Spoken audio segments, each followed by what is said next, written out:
This is the biggest takeaways for NFL Week 17, and guys, it was an amazing week. A lot on the line going into NFL Week 18. We saw the Minnesota Vikings get a good win over the Green Bay Packers, and now in Week 18 they have a huge game on Sunday Night Football, not only for the division, but also to clinch the number one seed in the NFC against their divisional rival, the Detroit Lions. That's going to be an absolute amazing game, absolute cinema, and looking forward to that one. But also, there were two overtime games that really meant a lot in Week 17 too. The game between the Commanders and the Atlanta Falcons, who were trying to get into the playoffs, but the Commanders, they clinched their first playoff berth since 2020, and it's amazing what Jaden Daniels, Dan Quinn, and the whole coaching staff in Washington has done to really revitalize that franchise. And also the Cincinnati Bengals with Joe Burrow still trying to get back into the playoffs, having a great game, winning over the Broncos. And if the Broncos lose against the Chiefs and the Dolphins lose in Week 18, the Bengals will be back in the playoffs, likely playing the Buffalo Bills. That'll be interesting because we saw in the 2022 season, although different circumstances, the Bengals went on the road against the Bills and beat them in Buffalo. So yeah, that's a lot of conversation there because Joe Burrow, he's having an MVP type of year. Obviously, the team success hasn't been great, but even despite of that, Jamar Chase likely going to win a Triple Crown, having a great year. T. Higgins, when he's playing, he's being dominant for sure. So the Bengals are always a tough out, most definitely. So that's a conversation to be had there. AFC-wise, we saw four different teams play on Christmas, and they were both blowouts. The Chiefs clinched the 1 seed against the Steelers on Christmas Day, and the Baltimore Ravens demolished the Houston Texans, winning 31-2. That was crazy, and it really brings the conversation on who should win the MVP. Lamar Jackson having the best year of his career in terms of passing, and has only thrown 4 interceptions. He's been playing electric and great football, but also Josh Allen has been playing amazing football too. In terms of what the most valuable player award means, getting the most out of his team. When a lot of people projected Buffalo to have a down year, Josh Allen has been the epitome of that and playing great. So he has a case, and also Saquon Barkley being so close to Eric Dickerson's rushing record, 101 yards away. It'll be interesting to see if they have him playing Week 18 against the Giants to try to break that record, but there's just a lot of conversation to be had right now. We don't necessarily know who's going to win the Super Bowl. Yes, the Chiefs, they've won the past 2 Super Bowls, but they haven't even looked the most impressive to me in terms of teams this year. I would argue that Minnesota Vikings, they've looked more impressive. The Lions, even though they've dealt with a lot of injuries, they have at times too. The Eagles as well, and the Buffalo Bills, who are the only team to beat the Chiefs this season. It's a beautiful times in terms of parity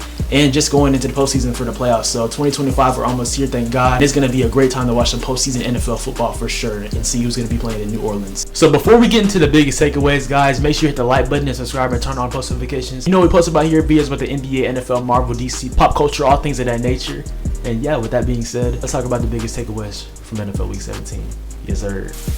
The Kansas City Chiefs really blew out the Steelers on Christmas Day, winning 29-10, clinching that number 1 seed in the AFC like I mentioned in the intro, moving on to a 15-1 record, and they really had their way offensively with the Pittsburgh Steelers defense, who was recognized as being one of the most consistent defenses in the league. Patrick Mahomes completed 29 out of his 38 passing attempts, throwing for 320 passing yards and 3 touchdowns. Kareem Hunt also had a rushing touchdown, and hoping Pacheco was able to be okay for Kansas City because he left the game with an injury. But receiving wise, they were able to spread the ball around. Travis Kelce had 8 receptions for 84 receiving yards and a touchdown. Xavier Worthy also had 8 receptions, 479 receiving yards and a touchdown, and Justin Watson also had a receiving touchdown too, with 2 huge plays for his 2 receptions for 60 receiving yards. So the Chiefs offense has been, recognized as not being one of the best, winning a lot of 1-score possession games. Well, regardless of that fact, they've won 15 games this season, and they're going into the playoffs with the number 1 seed. They didn't have it last year, went on the road and won the Super Bowl still, and they're just showing that they're the most consistent football team in the league, regardless of the circumstance. And for the Steelers offense, they weren't really able to get too much going. The Chiefs defense, which is also one of the best in the league, they had their way against Russell Wilson and the Steelers, forcing Russ to a bad red zone interception in the first quarter, and also Pat Freiermuth having a fumble later in the game too that just really hurt the Steelers, and that really prevented them from getting back into the game. But yeah, the Chiefs, they're walking into the playoffs in the AFC with the number 1 seed again, and the Steelers, they've lost 3 games in a row. They were 10-3 before their 3-game and 11-day stretch, and now they're 10-6 and potentially could be 10-7 after going against the Bengals into the playoffs. So that's a conversation to be had there. But the Chiefs, they have the number 1 seed in the playoffs. Another blowout that took place on Christmas Day was a matchup between the Baltimore Ravens and the Houston Texans in Houston. The Baltimore Ravens destroyed them, winning 31-2, moving on to an 11-5 record. And right now, at the number 3 seed, going into Week 18, if they beat the Browns comfortably, they'll not only win the AFC North division, but also clinch the 3 seed and likely play against the Chargers or someone like that in the playoffs. But it just goes in hand with the conversation I was having in the intro about Lamar Jackson, man. He had a really good game, but didn't even have to throw the ball too much. Only threw for 15 times, completed 10 out of those passes, throwing for 168 passing yards and 2 touchdowns. touchdowns. Derrick Henry had his way against the Houston Texans like he used to have when he was on the Titans, had 27 carries for 147 rushing yards and a touchdown. Mark Andrews also had a receiving touchdown, and so did Isaiah Likely. Shout out to the tight ends. And their defense also as well dominated the Texans offense, which has been stagnant and struggled throughout the entire season. You can ask any Texans fan in Houston, that's a fact. CJ Stroud didn't have a good game at all. He was under pressure the entire game, to be honest, so that's a part of it. But yeah, to flip sides from the Ravens that we obviously know, which is a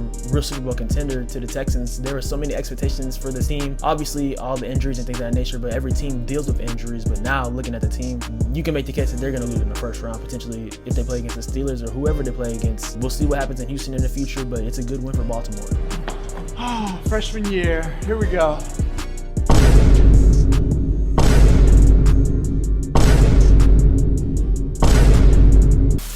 With all the games that took place on Christmas and on Saturday, I almost forgot about the Thursday night football game, which we're not going to spend a lot of time on at all. The Seahawks beat the Chicago Bears, winning 6-3, a baseball score. Are you serious? Yes. It's crazy though that the Bears' downfall that they've had this season, obviously firing Matt Eberflus, their offensive coordinator, all things of that nature, going from 4-2 to losing 10 straight games, now being 4-12. Someone had to win a game, and the Seattle Seahawks did. Not really an impressive performance from anyone in this game on both sides. Like I said, there were no touchdowns scored, and it was only 6-3. So that's bad football for sure. But hey, the Seahawks won, but the Rams, I believe, have clinched the NFC West, and they play against the Rams in week 18. But it looks to be a meaningless matchup at this point. As I said, really the NFC playoff picture is set. So the Seahawks won this game. They're 9-7. They could even go 10-7, but the Rams, especially if they win in week 18, I mean, this division is solidified, so it really doesn't matter at this point. But the Bears, man, you feel bad for him. And Caleb Williams, I hope he gets a good coach in there that can help develop him offensively to really unlock his game, to have a resurgence, because it's just been a rough rookie here for him for sure. Now getting into the Saturday triple header that took place, the Los Angeles Chargers, they clinched the playoff spot, killing the New England Patriots, winning 40-7, moving on to a 10-6 record. For really the majority of the season, the Chargers have been known as a dominant running team that identified with the running game, but how the Patriots played Justin Herbert in the offense, he really went to town on them. He completed 26 out of his 38 passing attempts, throwing for 281 pass yards and 3 touchdowns. I feel like that's the most he's passed the ball throughout this entire season, but it was efficient and they played great. J.K. Dobbins had 19 carries for 76 rushing yards and a touchdown on his return from injury reserve. Then Ladd McConkey, been one of the best rookies in the league this season, had 8 receptions for 94 receiving yards and 2 touchdowns. Quentin Johnson also had 48 receiving yards, and Darius Davis had a receiving touchdown too. So they just dominated the game from start to finish, really. For the Patriots, Drake May did miss a drive, but he showed some of his flashes. But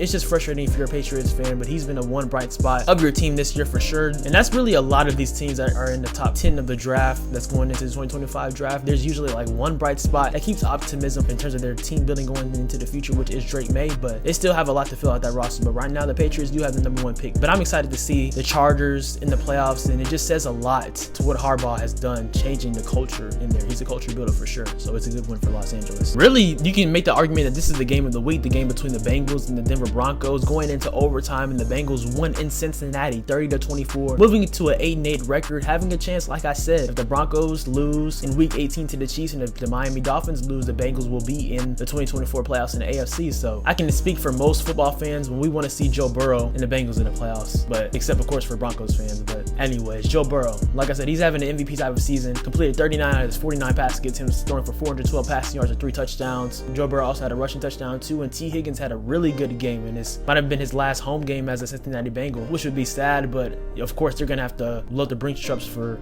Jamar Chase. So yeah, but T. Higgins, he had 11 receptions for 131 receiving yards and 3 touchdowns. Jamar Chase himself had 9 receptions for 102 receiving yards, and Mike Gesicki, he had a really good game as well, having 10 receptions for 86 receiving yards too. So they were able to spread the ball around on a Broncos defense that has been one of the best in the league so far this season. And on the other side, make no mistake about it though, Bo Nix had a really good game, led the Broncos to tie the game up in the fourth quarter to force overtime. He completed 24 out of his 31 passing attempts for 219 passing yards, 3 touchdowns, and only 1 interception. Marvin Mims Jr. had 8 receptions for 103 receiving yards and 2 touchdowns, and Cortland Sutton also had a receiving touchdown too. So it was a great matchup to watch on the Saturday for sure in week 17. I'm just glad the Bengals still have a shot to make the playoffs. It really just brings a lot of chaos, and it makes week 18 very interesting, and a lot is on the line for sure. It was a good win for Cincinnati. The last game that took place on Saturday, at least for week 17, was a game between the Rams and the Cardinals, and this is the second game in a row that the Rams haven't really scored that much, scored under 20, but still won, and they beat the Cardinals, winning 13-9. They now have a 10-6 record, and like I said, have clinched the NFC West. Shout out to the Rams because they were at one point of the season, they were 1-4. A majority of their offensive line was out. Cooper Kupp has missed time, Puka Nacua has missed time, and they were still able to withstand that. The brilliance of Sean McVay is just really on full display, and they were able to get a win. Like I said, not necessarily too impressive of a performance from Matthew Stafford, but I will say it was impressive for Puka Nacua as he had 10 receptions for 129 receiving yards. Kyron Williams, he had the rushing touchdown as well. I believe that the Rams, it just depends on who they match up with, in my opinion, in the playoffs, because they can certainly make the division around too. It just depends, but it's a good one for them. And for the Cardinals, there's been a lot of solid things about this team this year. Still mind-boggling to me though that Trey McBride, he finally got his first receiving touchdown in his game, and he had a really good game. He's been one of the best tight ends in the league this year for sure, having 12 receptions for 123 receiving yards and a touchdown. And Marvin Harrison Jr., he had a pretty good game as well, having 6 receptions for 96 receiving yards. It's just gonna take some rapport and time for Kyler Murray and Marvin Harrison Jr. to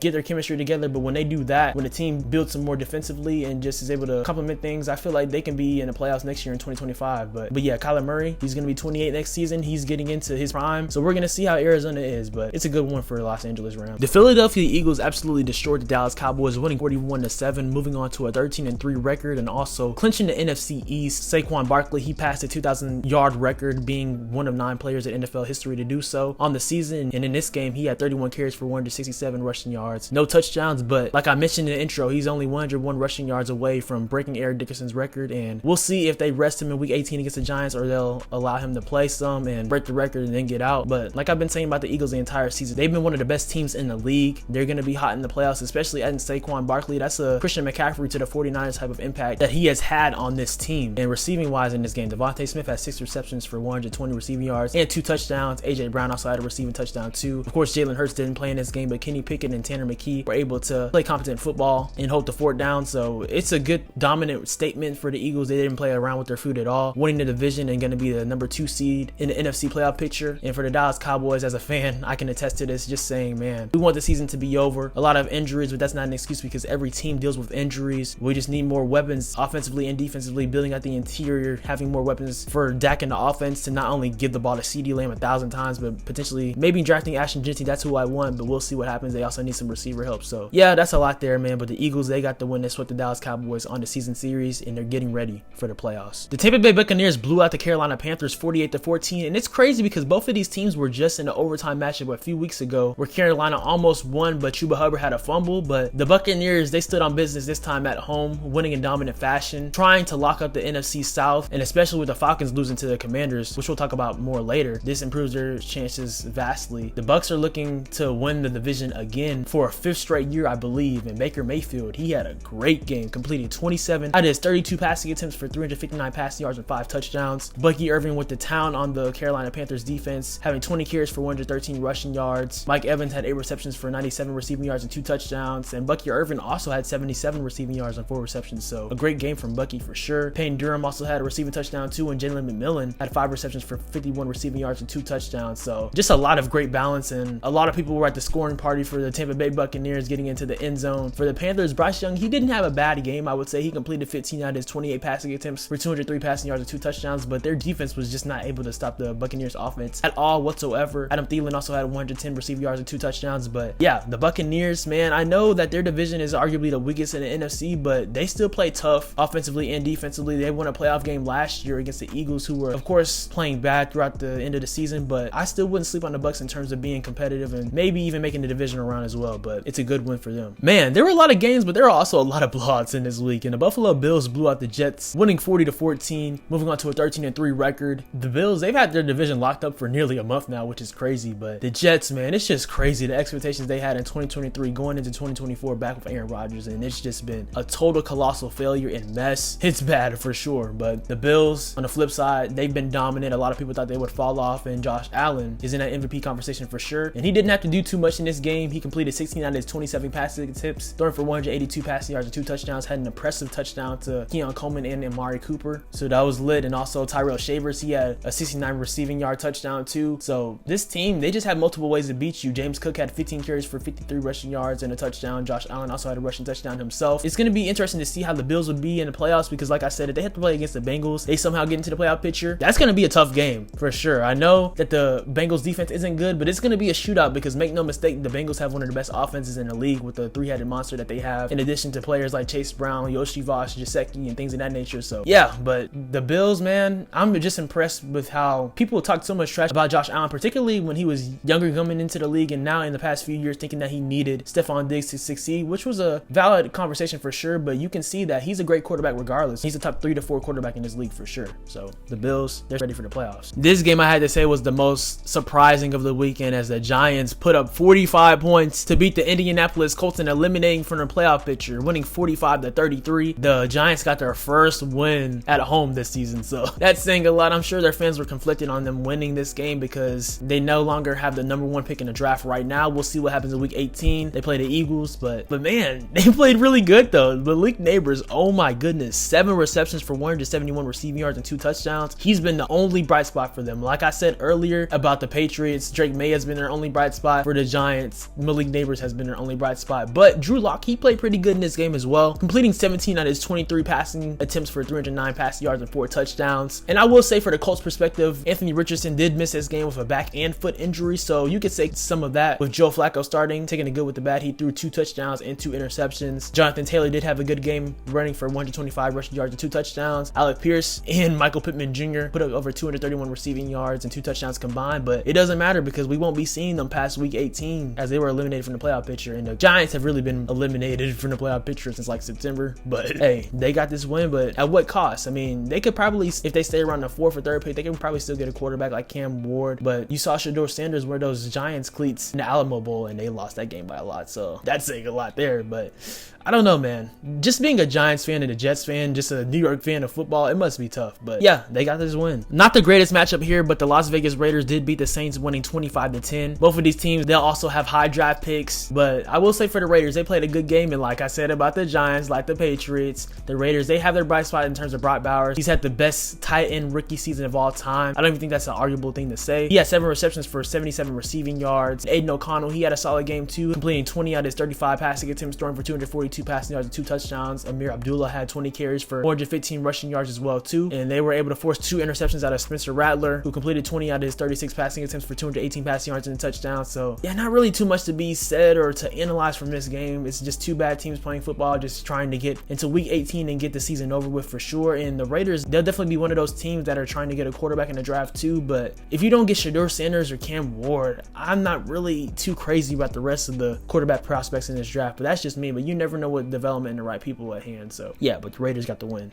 Here's another bad matchup too, between 2 other bad teams, the Tennessee Titans and the Jacksonville Jaguars, and the Jaguars won 20-13. Brian Thomas Jr., he's been a bright spot for the Jaguars as he had 7 receptions for 91 receiving yards and a touchdown. Mac Jones played pretty good in this game, completing 15 out of his 22 passing attempts for 174 passing yards and 2 touchdowns as well, and throwing 2 touchdowns. It's going to be interesting to see if the Titans draft a quarterback or give Will Levis one last shot, but I doubt that because Mason Rudolph started in this game, so I don't know. And for the Jaguars, there's a lot of needs that they can go for, but I mean, before the season, the Jaguars look to be a potential playoff contender, so it's just a depressing thing if you're fans of these teams that are really picking in the top 10 to 5 of this draft, but you also have the chance to draft a difference maker and generational talent, so that's a positive thing about that. But yeah, the Jaguars won. Hey, Tua didn't play in this game, but hey, the Dolphins still have a chance to make the playoffs as they dominated the Cleveland Browns, winning 20-3. Tyler Huntley, he had a pretty good game. It was a struggle, of course, when he had to start earlier in the season when Tua was out with the concussion, but he played good in this game, really efficient, completed 22 out of his 26 passing attempts, throwing for 225 passing yards and 1 touchdown. And he also had a rushing touchdown as well, 2 on 52 rushing yards and 7 carries. Devon Achane wasn't able to get things going, so that was a good thing for Huntley to get involved in the running game. Tyreek Hill had 9 receptions for 105 receiving yards. And Jonnu Smith has been one of the most underrated and best tight ends in the league. He had a receiving touchdown too, so they were able to play well in this game. Defensively, they forced an interception out of Dorian Thompson-Robinson. Deontay Foreman, who I was able to interview this summer, he had 13 carries for 49 rushing yards. That's why I just wanted to say that's that. Not too impressive, but I just still want to say that because I was able to interview him and he's a great guy for sure, so rooting for him. But yeah, Dolphins, they still have a shot to make the playoffs. If they lose, they will be eliminated though in week 18, so that's something to watch there. But hey, they beat the Browns. A lot of teams have this year.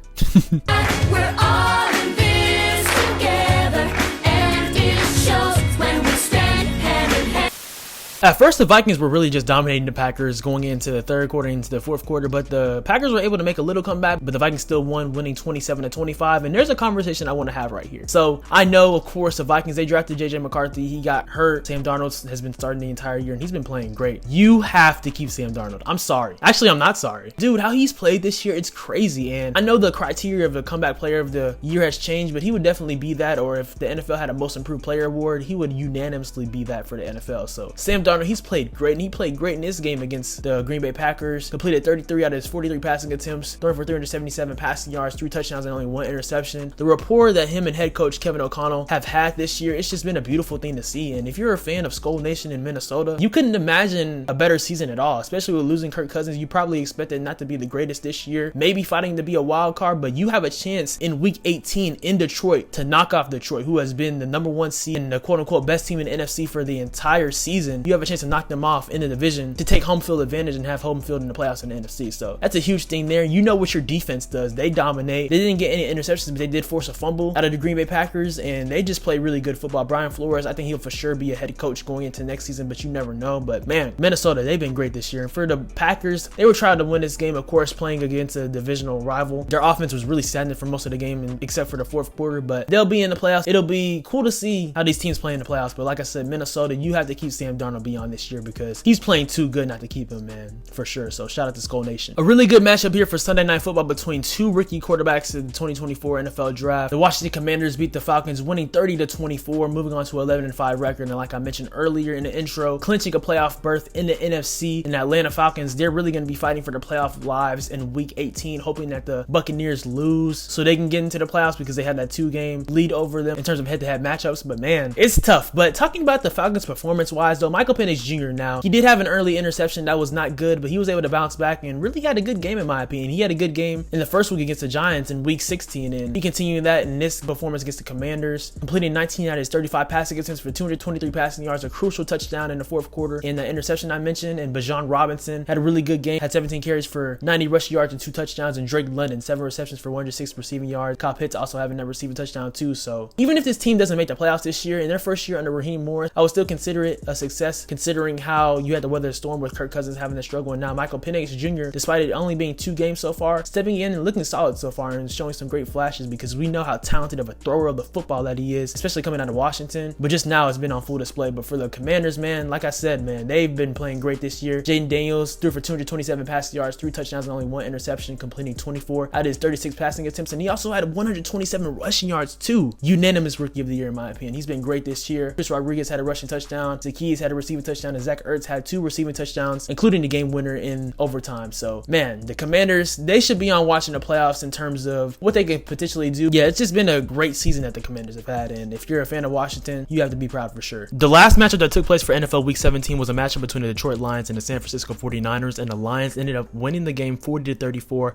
a high-scoring matchup. And I will say, 49ers, they started off the game hot, had some good drives together, but then in my opinion, when the Lions had that lateral from Amon-Ra St. Brown to Jamison Williams, scored for a touchdown, that's really when I think the momentum and just the whole vibe of the game changed, and the Lions put on a clinic offensively. They've been one of the top offenses in the league. Jared Goff completing 26 out of his 34 passing attempts, throwing for 303 passing yards and 3 touchdowns. Jahmyr Gibbs had a great game, had 18 carries for 117 rushing yards and a touchdown. Jamison Williams had that receiving touchdown I mentioned, along with a rushing one as well. Sam Laporte also had a receiving touchdown, same with Amon-Ra St. Brown too. So the offense was just clicking, and also defensively, like I said, the 49ers, they were playing well in the first half, but some mixed field goals from Jake Moody, and then also Brock Purdy throwing those 2 picks to Kirby Joseph. Like I said, that really just changed things because the 49ers, they were driving in the second half as well, but those interceptions were drive killers. But Brock Purdy, he's trying to get a new contract, trying to get off that Mr. Irrelevant draft pick salary for sure, and he will get paid from the 49ers. I guess the question is going to be how much, but he completed 27 out of his 35 passing attempts, throwing for 377 passing yards, 3 touchdowns, and those 2 picks I mentioned. No running game really existed, but Ricky Pearsall, he had a career game, honestly, having 8 receptions for 141 receiving yards and a touchdown. Then George Kittle had 8 receptions for 112 receiving yards as well, and Deebo Samuel and Kyle Juszczyk both had touchdowns as well, receiving wise. So yeah, it was a really good game. Before this game, the Lions hadn't beat the 49ers in a regular season matchup since 1975. Insane stat. But yeah, this Lions-Vikings game in week 18 is going to be beautiful for sure. So yeah, guys, before closing out this final video of 2024, I have to rank the top 5 teams going into NFL week 18 before the regular season finale. Number 1, the Kansas City Chiefs, clinching #1 seed. Number 2, in my opinion, the Minnesota Vikings. I know that might be debatable to to a lot of people, but in my opinion, it isn't. Eagles at number 3, the Lions at number 4,